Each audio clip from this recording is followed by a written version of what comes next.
Next article is process of oogenesis. Spermatogenesis process already आपण study केलेली आहे. एका प्रायमरी स्पर्मॅटोसाइट पासून 4 स्पर्म्स तयार होतात. स्पर्मॅटोजेनेसिस प्रोसेस कंटिन्युअस आहे, परंतु oogenesis प्रोसेस मध्ये एका प्रायमरी oocyte पासून एकच एग किंवा ओटीड ओहम तयार होतो आणि ही प्रोसेस कंटिन्यू नाही आहे.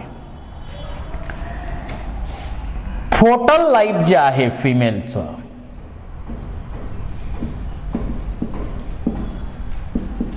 फिमेलच्या फोटल लाईफ मध्ये 6 to 8 वीक्स या दरम्यान योक सॅक मध्ये जर्म सेल्स तयार होतात. योक सॅक मध्ये जर्म सेल्स तयार होतात आणि या सेल्स मायग्रेट इन ओव्हरी. या सेल्स ओव्हरी मध्ये मायग्रेट होतात आणि या ज्या जर्म सेल्स आहेत त्या जर्म सेल्स डिवाइड होतात आणि त्यापासून बनतात oogonial सेल्स. या 6व्या आठवड्यापासून 6 ते 8 आठवड्यापासून ते 20th वीक पर्यंत या सेल्स डिवाइड होऊन 6 to 7 मिलियन oogonial सेल्स तयार करणार. 6व्या त्या 8व्या आठवड्यापासला योक सॅक मध्ये जर्म सेल्स आहेत, तिथून त्या ओव्हरी मध्ये मायग्रेट होणार आणि डिवाइड होणार आणि 20th वीक पर्यंत 6 to 7 मिलियन oogonial सेल्स बनतात. नंतर यांचं डिजनरेशन स्टार्ट होतं. त्यालाच आपण म्हणतो ॲट्रेशिया. त्यालाच आपण ॲट्रेशिया म्हणतो आणि बर्थ पर्यंत अप टू बर्थ यापैकी बऱ्याचशा सेल्स oogonial सेल्स डिजनरेट होतात, त्यांचं ॲट्रेशिया होतं आणि फक्त 2 मिलियन oogonial सेल्स शिल्लक राहतात त्या फिमेलच्या बर्थच्या दरम्यान. परंतु डिजनरेशनची प्रोसेस पुढे सुरू राहते. डिजनरेशन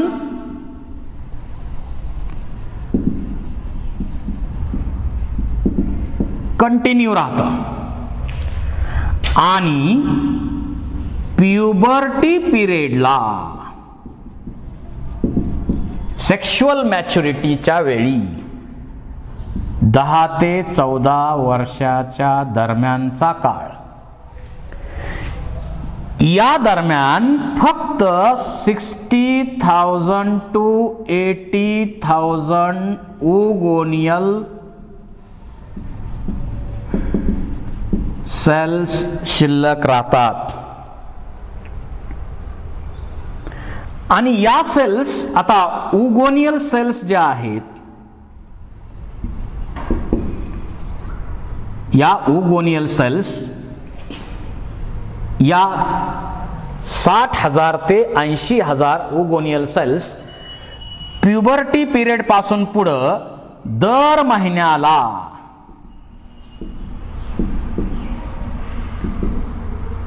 इथं 15 ते 20 oogonial cells they are in the form of primary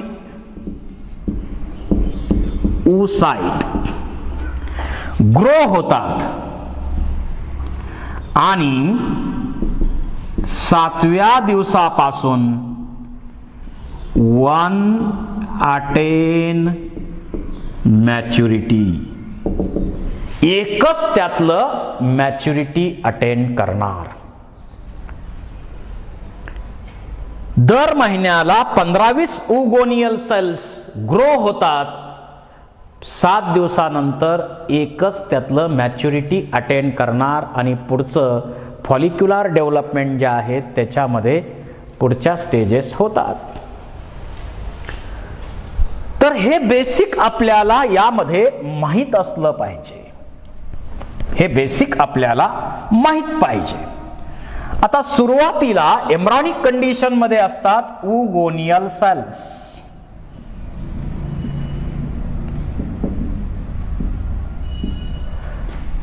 सुरुवातीला या ओगोनियल सेल्स आहेत. यांचं डिजनरेशन, ओगोनियल सेल बनल्या मल्टिप्लिकेशन झालं. नंतर जन्मापासून at the time of birth याच्यामध्ये जन्मापासून पुढे प्युबर्टी होईपर्यंत दे becomes primary oocyte. They are converted into primary oocyte. Diploid आहे प्रायमरी oocyte. आणि या प्रायमरी oocyte मध्ये मियोसिस 1 स्टार्ट होते. पुढं तर चाइल्ड बर्थ तर प्रोसेस झालेली आहे, परंतु पुढं प्युबर्टी पिरियड पर्यंत सुद्धा हे प्रायमरी oocyte स्टेज मध्येच राहतं.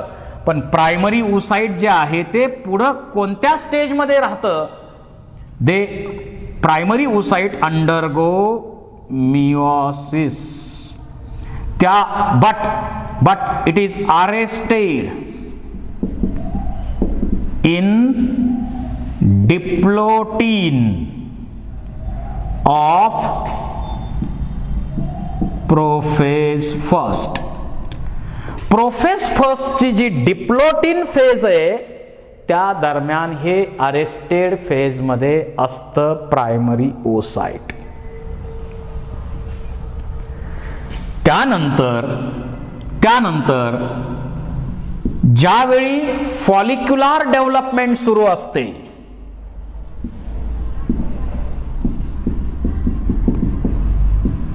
फॉलिक्युलर डेव्हलपमेंट सुरू असते त्यावेळी प्रायमॉर्डियल, प्रायमरी, सेकंडरी फॉलिकल्स जे आहेत त्याच्यामध्ये सुद्धा प्रायमरी oocyteच आहे. प्रायमरी oocyte स्टेज मध्येच आहे. परंतु टर्शरी फॉलिकल मध्ये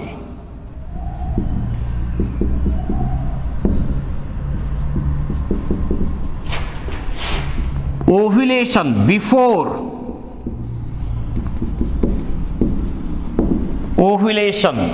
ओव्ह्युलेशनच्या पूर्वी टर्शरी फॉलिकलचं कन्वर्जन मॅच्युअर फॉलिकल मध्ये होताना 36 तास ते 48 तासापूर्वी, ओव्ह्युलेशन पूर्वी याच्यामध्ये मियोसिस फर्स्ट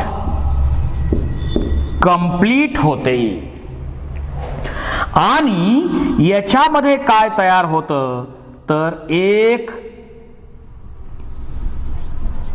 सेकंडरी oocyte तयार होतं आणि एक छोटीशी पोलार बॉडी तयार होते.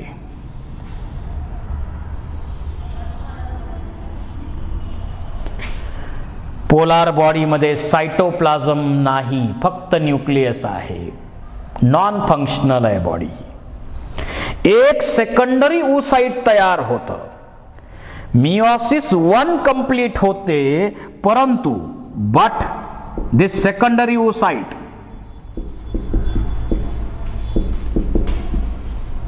arrested in metaphase second.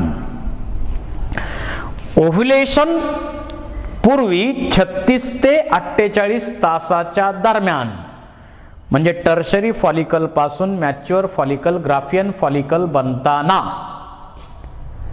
काय होतं, तर मियोसिस 1 कंप्लीट होते, मियोसिस 2 सुरू होते, परंतु मेटाफेज सेकंड मध्ये ही प्रोसेस अरेस्ट केली जाते आणि इथं सेकंडरी oocyte एक बनतं आणि नॉन फंक्शनल सायटोप्लाझम फार कमी असलेली एक बॉडी बनते, त्याला आपण पोलार बॉडी म्हणतो. ओव्ह्युलेशन पूर्वी हे घडलंय 36 तास ते 48 तास. म्हणजे इथं सेकंडरी oocyte बनलेलं आहे. सेकंडरी oocyte आता या प्रायमरी oocyte मध्ये मियोसिस फर्स्ट कंप्लीट झाली आणि काय बनलं, एक सेकंडरी oocyte बनलेला आहे.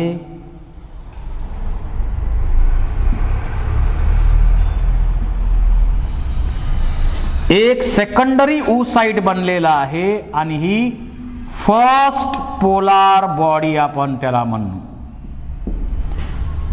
हे सेकंडरी oocyte बनलेला आहे.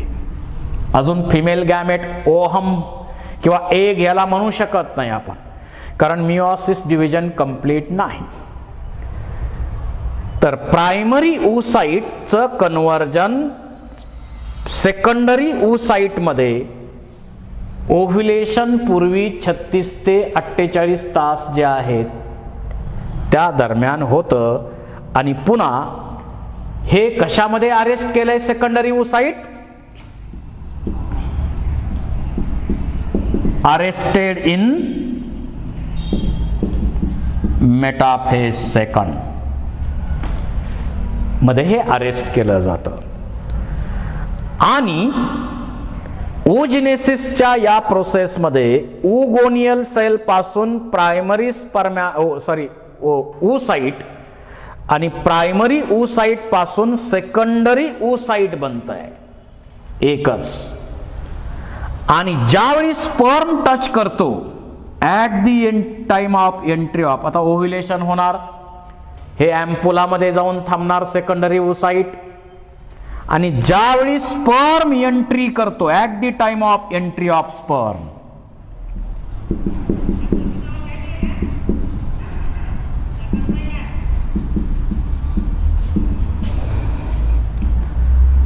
At the time of entry of sperm, स्पर्मच्या एंट्रीच्या दरम्यान यांनी टच केलं स्पर्मनी की मग metaphase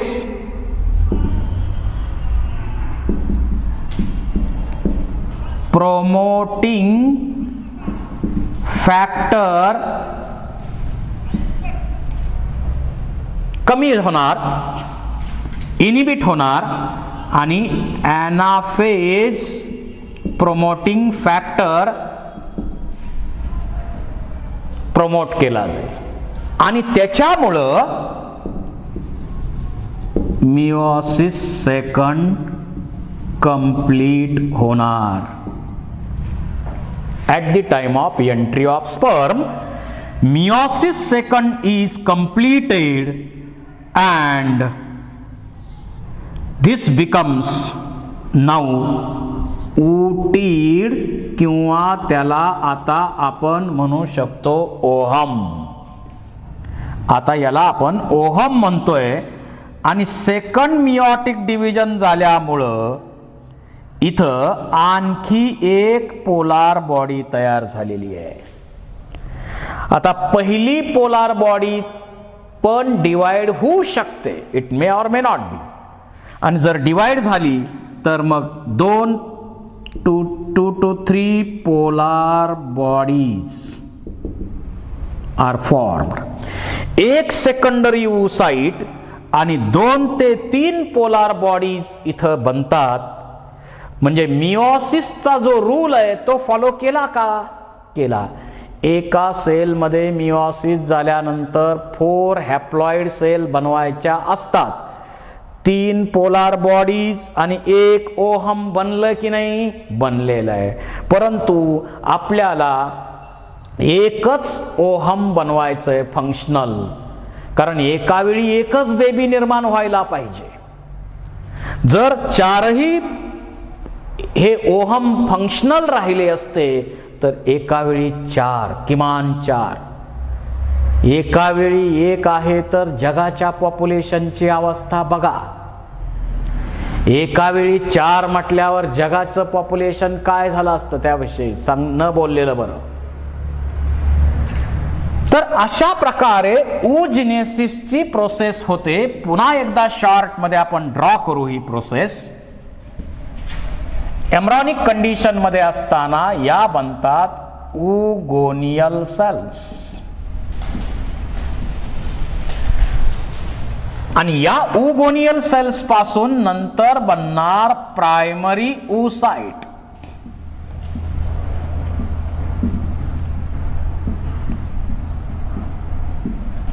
This primary oocyte undergo meiosis 1, but it is arrested in diplotin of meiosis 1. हे राहतं तसंच. आणि प्युबर्टी पिरियडला काय होतं? प्युबर्टी पिरियडला काय होतं तर प्रायमरी oocyte जे आहे त्याच्यापासून बनतं एक सेकंडरी मिओसिस. बिफोर ओव्ह्युलेशन काय होतंय? इट अंडरगो मिओसिस 1 कंप्लीट, म्हणजे मिओसिस 1 कंप्लीट होणार.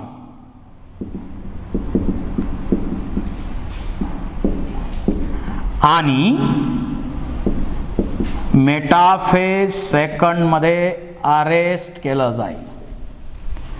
आणि इथं बनणार काय तर सेकंडरी oocyte. हे आहे सेकंडरी oocyte आणि ही आहे फर्स्ट पोलार बॉडी. हे डिप्लॉइड आहे, हे डिप्लॉइड आहे. प्रायमरी oocyte डिप्लॉइड आहे, पण सेकंडरी oocyte कसं आहे? हॅप्लॉइड आहे, कारण मिओसिस फर्स्ट डिव्हिजन झालेली आहे. त्याच्यानंतर पुन्हा स्पर्मनं एंट्री केली. At the time of entry of स्पर्मनं एंट्री करताना at the time of entry of sperm the secondary oocyte, म्हणजे इथं काय होत आहे? मेटाफेज प्रमोटिंग फॅक्टरचं प्रोडक्शन इनहिबिट केलं जाणार, एनाफेज प्रमोटिंग फॅक्टर स्टिम्युलेट केलं जाईल आणि मिओसिस